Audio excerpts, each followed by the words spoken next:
अगर तुम यूज होना चाहते हो तो चपरासी हो, और अगर यूज करना जानते हो तो राजा हो।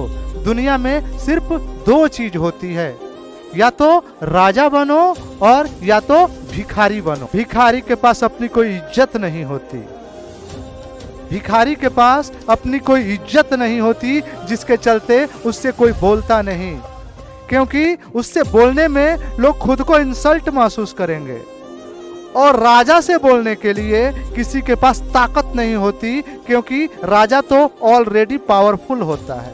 तो अगर आप राजा बन गए तो भी आपके पास कोई नहीं जाएगा बोलने, और अगर आप भिखारी बन गए तो लोग इंसल्ट के डर से आपसे दूर हो जाएंगे। तो बस जीवन में दो चीज बनना चाहिए, या तो राजा बनिए और नहीं तो भिखारी बनिए। ये दो चीज आपको दुनिया से अलग करती है, अलग बनाती है। आप अच्छा बनिए पावर आने के बाद, क्योंकि अच्छाई जो होती है बहुत अच्छी चीज होती है यारो। अच्छाई होनी ही चाहिए, लेकिन अगर आप कमजोर होके अच्छा बनने का प्रयास करते हैं तो ये अच्छा नहीं लगता। हर इंसान के अंदर अच्छाई होनी चाहिए,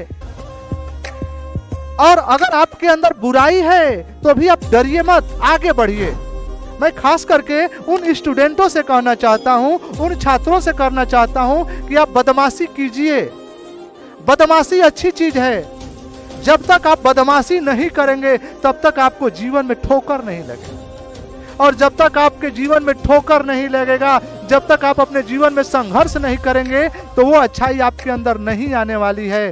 तो स्टूडेंट लाइफ में बदमाशी होनी चाहिए, और हम इसका सपोर्ट करते हैं, क्योंकि बदमाशी ही आपको अच्छाई के रास्ते पर आगे ले जाएंगे। पावरफुल हो और संयमित हो तो जीवन में कुछ भी हासिल कर सकते हो, जीवन में कुछ भी अचीव कर सकते हो।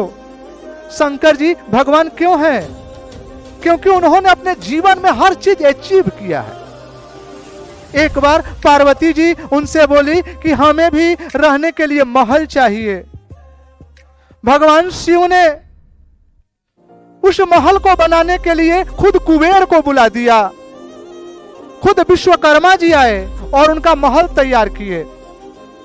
और उस समय पंडित में सबसे बड़ा पंडित रावण के पिताजी विश्वकर्मा आए, और साथ साथ उनकी पत्नी कैकसी भी आई।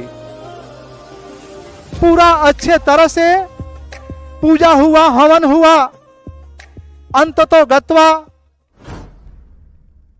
शिव और पार्वती ने विश्वकर्मा से कहा कि अब कुछ दान दक्षिणा ले लीजिए, आपको क्या चाहिए? विश्वकर्मा कहा नहीं, आपकी दी हुई संपत्ति मेरे पास बहुत है, हमें कुछ नहीं चाहिए। ये तो ऊपर के मन से बोले, लेकिन पंडित बहुत लालची होते हैं। ये शुरू का इतिहास रहा है कि पंडित के साथ लालच का शब्द हमेशा जुड़ा रहता है। उनकी पत्नी ने बोला कि क्यों नहीं सोने का ये महल मांग लिया जाए, क्योंकि हमारे पास सोने की लंका है लेकिन ऐसा महल नहीं है, हम लोगों को ऐसा ही महल होना चाहिए। विश्वकर्मा बोले नहीं, ये बिल्कुल गलत है। भगवान ने अपने लिए और माँ पार्वती के लिए ये महल बनवाया है, ये महल हमें मांगना उचित नहीं है।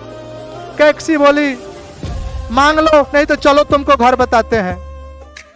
यूं समझ लीजिए कि उस युग से लेके इस युग तक नारियों के द्वारा पतियों पर मतलब प्रताड़ना होती रही है। वो सोने को छोड़ना नहीं चाहती है। सोने से और चांदी से महिलाओं को बहुत ज्यादा लगाव रहता है, और वो बोलती है कि अगर आप नहीं लेंगे तो चलिए। विश्वकर्मा सोचता है कि पत्नी से उलझने से अच्छा है एक बार भगवान से मांग कर देखा जाए। उसने भगवान से बोला, हे प्रभु हमको ये महल दे दो।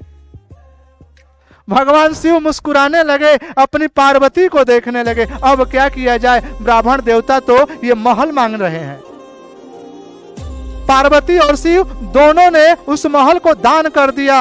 यानी कहने का तात्पर्य है कर्म के साथ भाग्य का भी होना जरूरी है। भगवान शिव ने कर्म किया लेकिन उनके भाग्य में न था, और वो पार्वती से बोले कि आपके भाग्य में महल नहीं है। भगवान किसे कहा जाता है? भगवान उसे कहा जाता है जिसे कोई घर न हो वो दूसरों को घर देने वाला होता है। और शिव भगवान क्यों बने? क्योंकि वहां भी उन्होंने अपने त्याग का परिचय दिया। जहां जरूरत था विस्पान किया, जहां जरूरत था त्याग किया। तो यूं ही कोई ईश्वर नहीं बन जाता है, यूं ही कोई भगवान नहीं बन जाता है। कोई भी इंसान भगवान कब बनता है? जब वह ताकत होने के बाद भी ताकत का दुरुपयोग नहीं करता।